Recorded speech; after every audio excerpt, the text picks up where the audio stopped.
Welcome to the Fiercely Visible CEO podcast. I'm your host, Steph Wharton.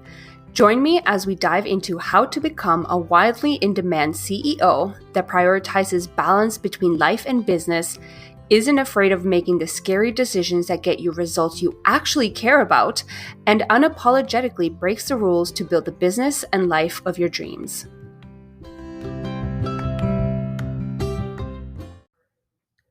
For those of you that have not been binging my Instagram stories as of late, you may not know this, but I actually really love wine, in particular red wine. It's one of those things where I have nothing against other types of wine, but red just hits the spot.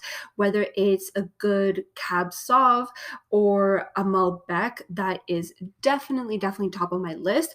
I mean, I'm probably biased. Like, I was born and raised in Argentina, so I feel like I always had this inkling slash I always leaned towards things that could fall as part of that culture, whether it's the fact that I love red meat, love red wine, love dulce de leche, everything that comes from Argentina. It just makes me feel a little bit closer to my culture, to my background, but it's also so damn delicious. There's a reason why so many people from there love all these things and why it's so common, popular, such a typical thing for people to enjoy.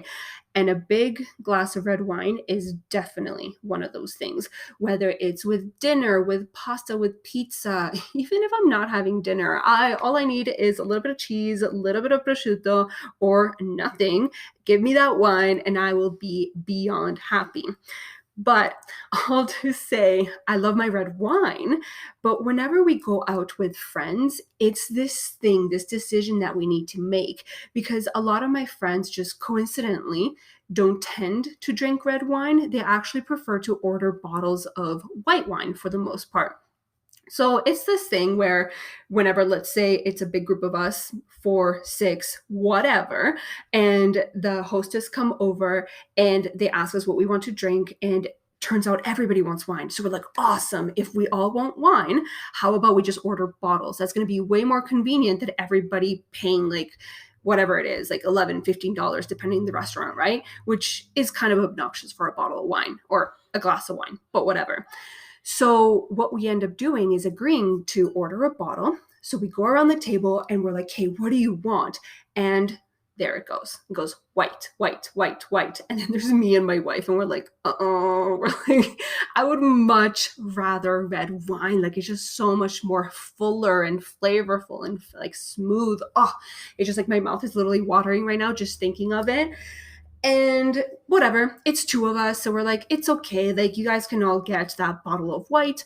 We'll get a bottle of red, which, I mean, there's nothing wrong with that. It just feels kind of ridiculous sometimes because everybody's sharing and they all get maybe a glass while we're getting 2, maybe 3 glasses each. And obviously it makes a big difference when everybody is stone cold sober and we're a little bit buzzed. But in any case, because of that, we decided that maybe it was about time that we started to dive into white wines, into rosé wines, into all the wines that we don't typically purchase, just so that we could share a bottle of wine with our friends. And recently, we actually had to experience something similar. We weren't at our restaurant. We were just going to be hosting a friend over for drinks over the weekend. And lo and behold, she wasn't one of those friends that drinks white wine, but she does drink a lot of rosé.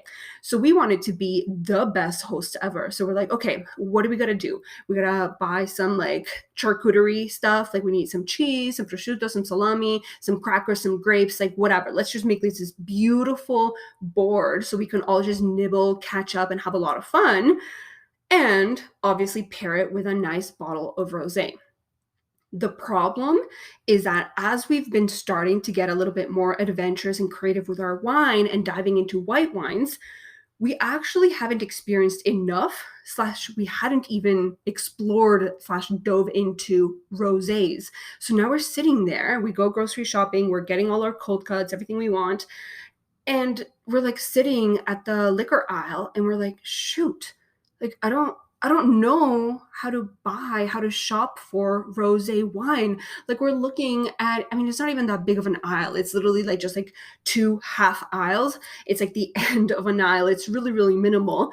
But even still, even with just a couple shelves, there's a lot of different bottles. And we're like, what if we buy the wrong one? Like, it's not the end of the world, but like we were just overthinking it. So we're like, that's gonna be so embarrassing. They're gonna come over, we're going to serve this bottle of rosé. It's going to be absolute trash. Like, what do we do?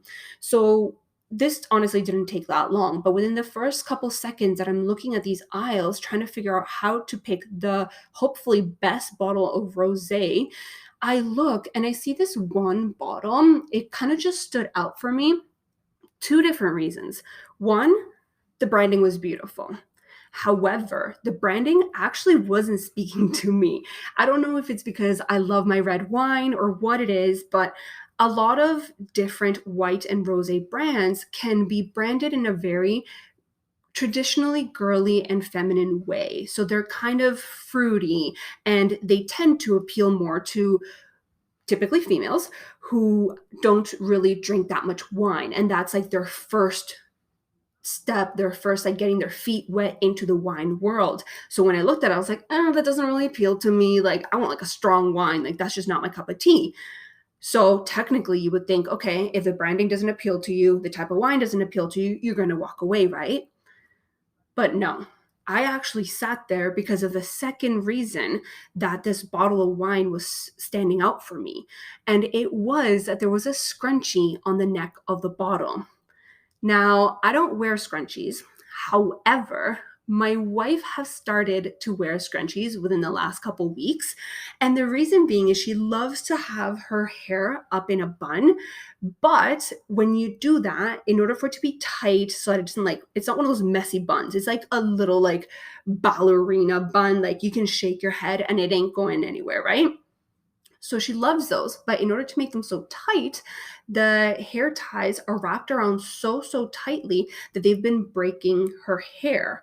So in an attempt to avoid that, she's been trying to experiment with scrunchies, whether they're like silk scrunchies or whatever other material that are a little bit more gentle on the hair so she can still have it up, she can still have it tight, but it won't damage and strip the hair.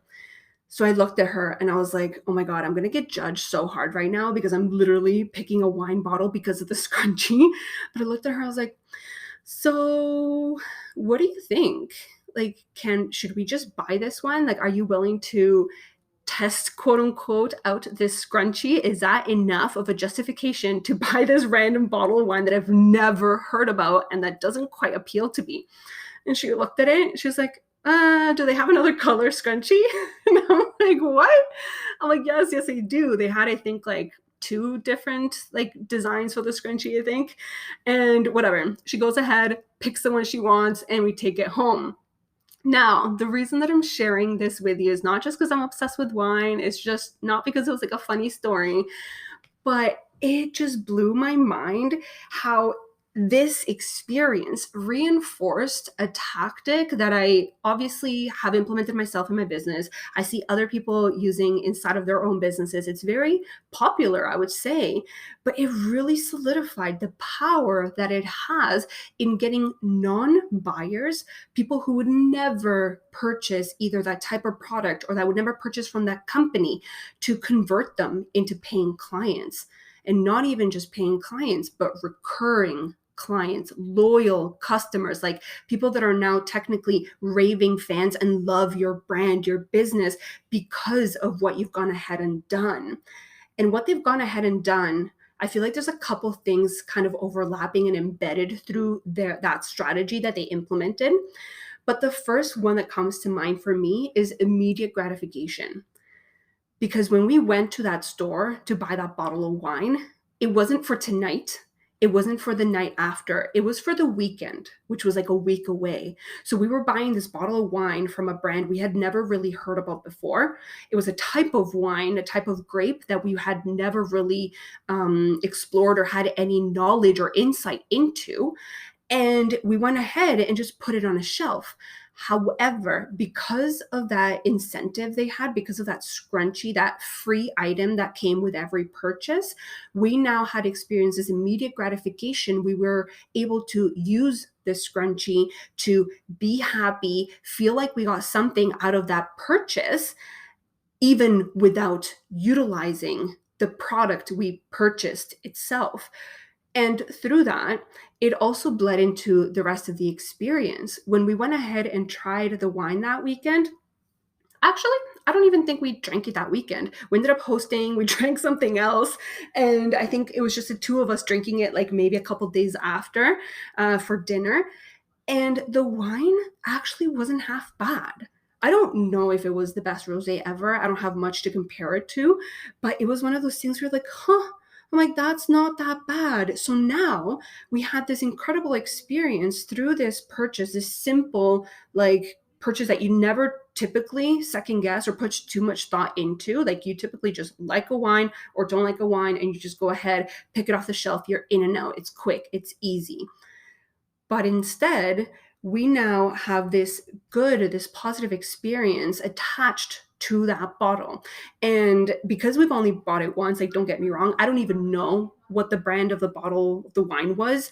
But I remember the branding. If I were to see it on a shelf, even without a scrunchie, I would know that's a good wine. I would know that's a good brand. And I would actually, no joking, I would go ahead and buy it again, whether it's for that same friend whenever we host her again, or just for ourselves in an interest of having a little bit more variety in our little mini cellar. We don't have a cellar. Maybe we'll have a wine cellar one day. For now, it's just a little bar, a little piece of furniture we just put all our wine bottles in. But it was just such an amazing strategy, a little tactic for them to be using in order to get somebody who would have never considered buying from them to buy and then continue to buy time and time and time again. And this is something that you can easily implement into your business, into your product suite right now. Like, look at what you're offering. Is there anything that you can add as an incentive, as a bonus? Perhaps it is money off. Perhaps you want to provide an incentive where it's an additional deliverable or something that's in addition to what you typically include inside of that package that, let's say, you're going to add at no additional cost. Or perhaps as part of that package, that product, that service that you offer, you can add in an incentive in the form of free access to an additional resource or free access to a course, something passive that you already have created and are already selling on the side or giving for free, let's say, preferably paid. And just give it to these paying clients, these new clients that through that, not only are they gonna, yes, like this entire tactic is also gonna probably create this additional injection of all these leads going, especially if it's limited time, they're going to go, oh my goodness, I'm going to go ahead and purchase today versus let's say in a week, because for a limited time, there is this bonus, this incentive, this amazing thing that I really, really want and would benefit from having. But outside of that, just in general, it provides that amazing experience. So right from the time that they've gone ahead and put their credit card through, invested in your offers, even if the program, your offer, whatever it is, hasn't started, that experience is already top notch. They've already felt like they've won, like they've gotten something out of that investment. So through that, it kicks off that client experience, that journey on such a strong and positive note that by the end of it, they're more likely to do a couple things. One, return as a paying client, whether immediately or down the line. Or alternatively, on top of that, they are going to become those type of people that because they had such an amazing experience, they're going to talk about that. They're going to share that experience that they had with their own audience, with their friends, with their community. And by becoming those kind of like brand ambassadors on your behalf, they're going to attract more interest towards your business, towards your offer, because of that experience that they've had. And that brings in referrals, it brings in new leads. all because you cared about the experience that you provided to your clients, all because you provided this above and beyond, quote unquote, experience incentive bonus that they were able to take something away of. They were able to take away some value, some happiness, some fun experience. And it was that made the difference between, let's say, having people just look at your offers, just watch your stories, watch your content, and instead go ahead and purchase and pay and go ahead and turn into paying clients.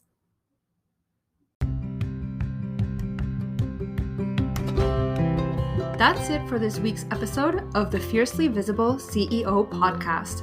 Be sure to sign up to our email list at stephwharton.com and subscribe in your favorite podcast app so that you don't miss our next episode.